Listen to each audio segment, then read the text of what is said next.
Hello there, everybody. This is Mel Allen. Baseball is heading down the home stretch. And they're off. The hard-charging Cardinals continue to set the pace, putting on a run that could wind up in the winner's circle. The Angels regain their second wind, jockeying for the front-running position in a head-to-head battle that might wind up in a photo finish. A Red Sox thoroughbred takes the lead ahead of an illustrious Boston bloodline, tearing up the track almost every time out of the gate. The Cubs break stride early and often to drop back into the pack. So mount up and hold on for the ride, because we've got the entire call right here on This Week in Baseball.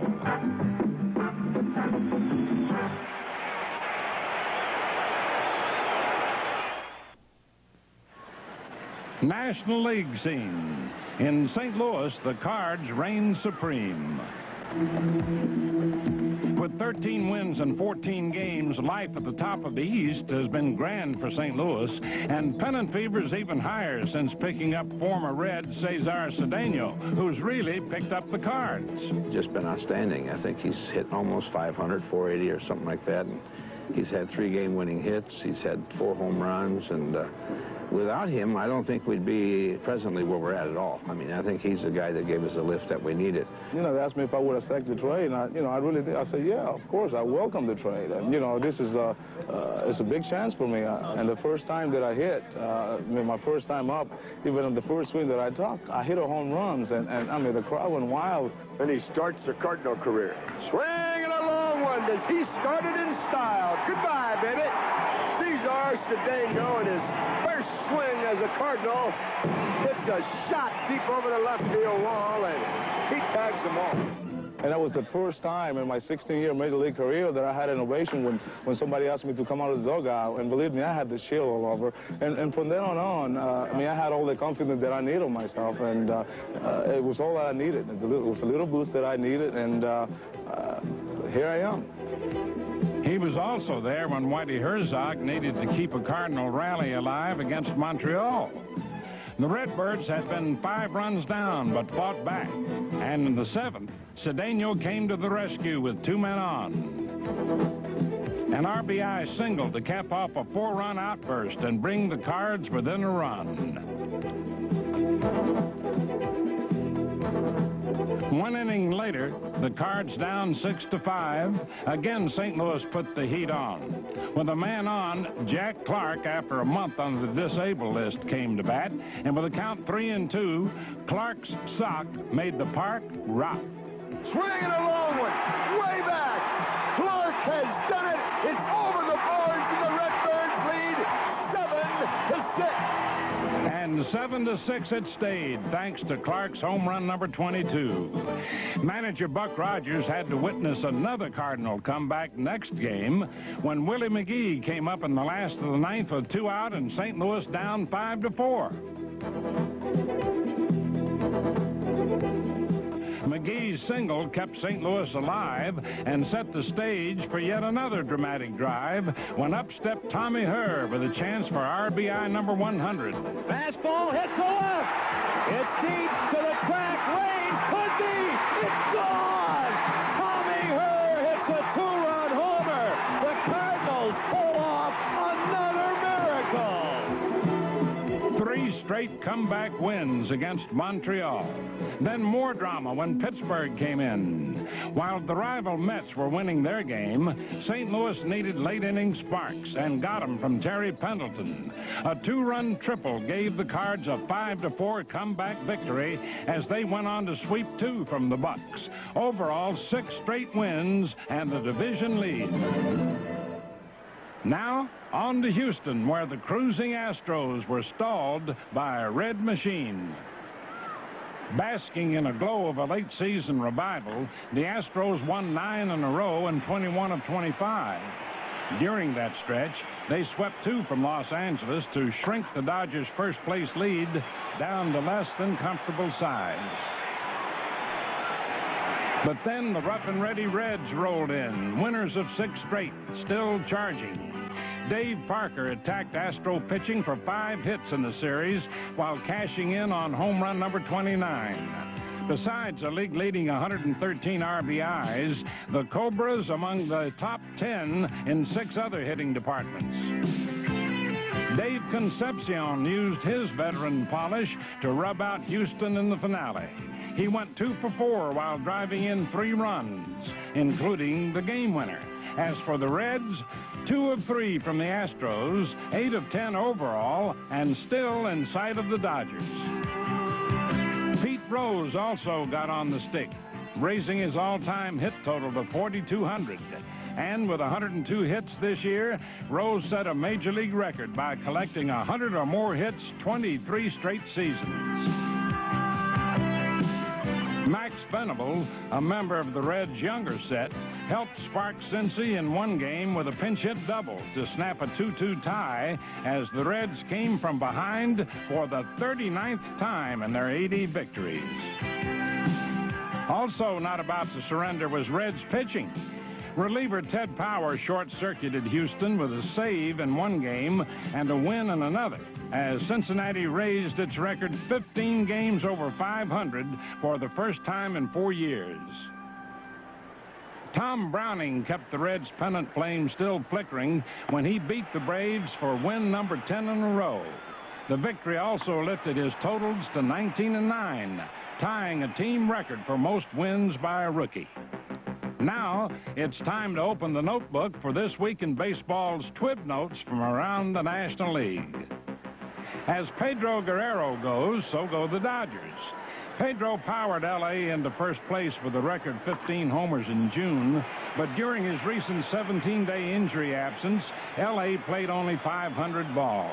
Then Guerrero came back and in his first 3 games had 7 hits as the Dodgers took 2 out of 3 from Houston. The Mets' Dwight Gooden punctuated his Major League leading 22nd win with 3 hits and 4 RBIs, including his first home run. In all, 20 hits to break Tom Seaver's team mark for most hits by a pitcher in one season. By the way, Gooden gave up an unearned run to the Pirates, but did not allow an earned run in 4 outings.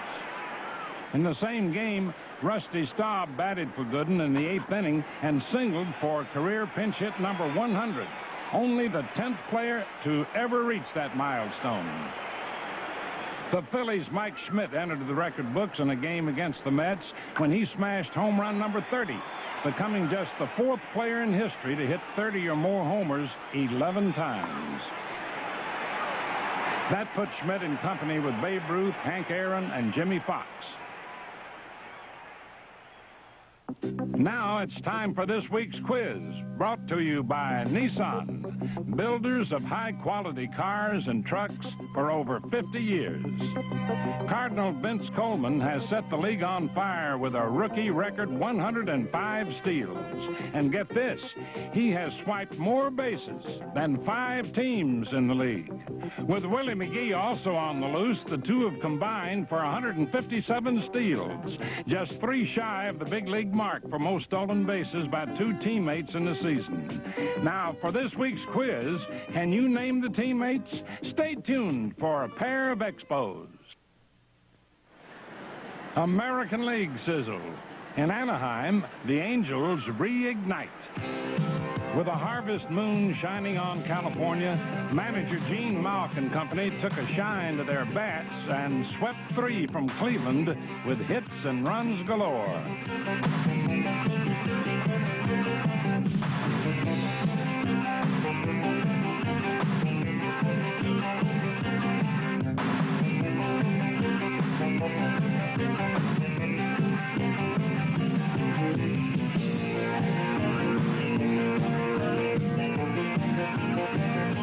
Doug DeCinces returned to form after missing a month due to back injury.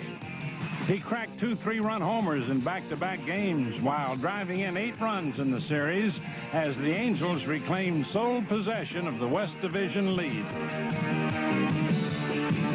Juan Benitez went 7 for 9 in the series, including a 4-hit game, boosting his average to .310 and putting him on a pace to hit .300 for the 3rd straight season. The Angels lifted the team batting average to .252, their highest in a month. And back was Gritch in the groove in Grand Slam style. Bobby sparking a California comeback in one game. Altogether in the series, 32 hits and 29 runs for the Angels. Cleveland was also victimized by Angel pitching. Kurt McCaskill tossed a 3-hit shutout for 8 innings, getting a little divine inspiration from the infield. While McCaskill was right on target against the Indians, so was rookie reliever Stu Clyburn, who finished off the Tribe in a game that boosted California to 5 straight wins. The Angels then lost 2 out of 3 to Chicago, keeping things anything but all quiet on the Western Front. Now it's time to look at one of the best hitters in baseball. Wade Boggs, Boston's blistering hitman, has 227 hits, more than any other major leaguer in 5 years.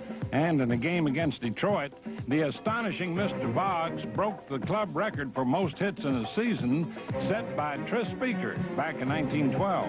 73-year-old record does mean a lot to me because of all the good hitters that have come through Fenway Park, Ted Williams, Fred Lynn, Cecil Cooper. There have been a lot of good hitters come through Fenway Park, and today was very pleasing for me. Most pleasing are Boggs' numbers. He's had a hit in all but 23 games while en route to a second batting title in 3 years with a major league leading average of .374 and with a lifetime mark above .350. You think you might ever hit 400? For me to hit 400, I wouldn't be able to do it over the course of 155, 160 ball games. That's really too tough right there. I'm gonna be in the 600, 650 at bat range, and you just got to get too many hits. And as far as the 56 games ago that Joe DiMaggio set, I had 28 this year, and I was only halfway there. The 222 was something that I would shoot for, and I finally accomplished it. But I wouldn't start the season saying that I'm going to go out and try to get 223 hits. I just go out and do my job and let the number speak for itself. I think I was reminded today that my career lifetime average right now is .352, and I can still think back when I was playing in Little League and saying, boy, all I want to do is make it to the big leagues. And here I am. This is my 4th year in the big leagues, and I'll never take it for granted. Nor does he take his defense for granted.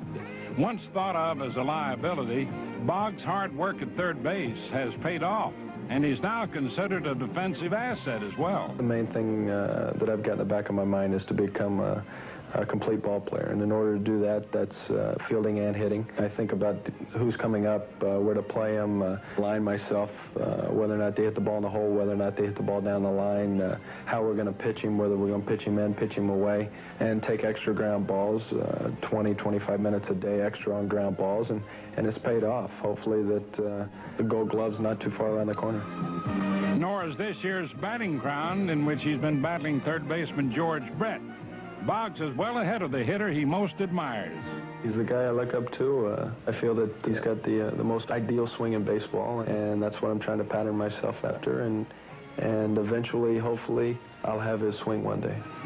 Well, looks like you've already got it, Wade. And now let's review this week in baseball's TWIB notes from around the American League. Yankee Ron Guidry has made quite a turnaround after going 10-11 last year, and in beating Baltimore, raised his record to 20-6, the league's first 20-game winner and the third 20-win season of his career.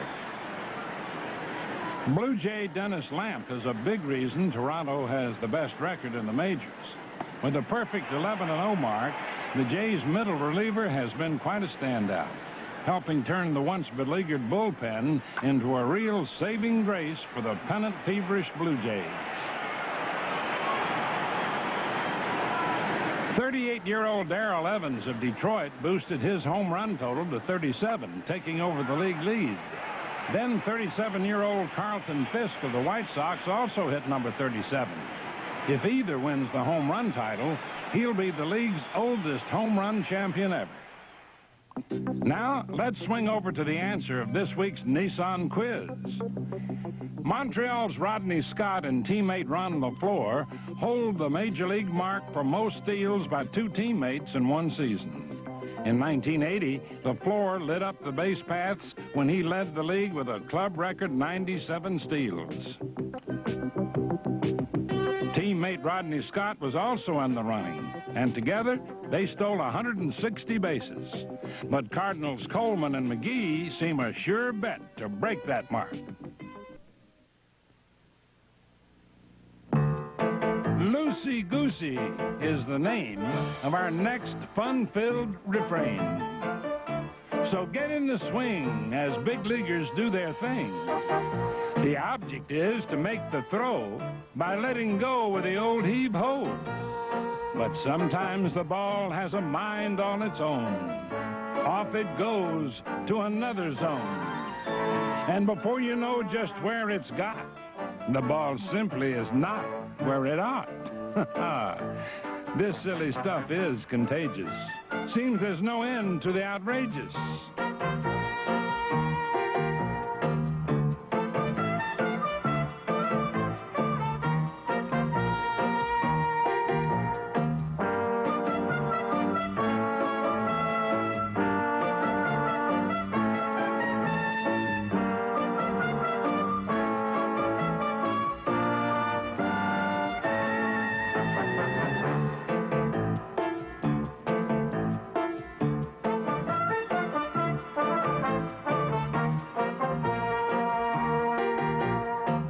There simply must be a way to get that ball to obey.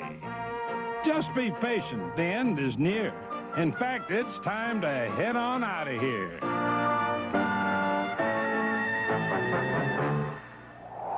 And time now to pay a house call on the critically wounded Cubs.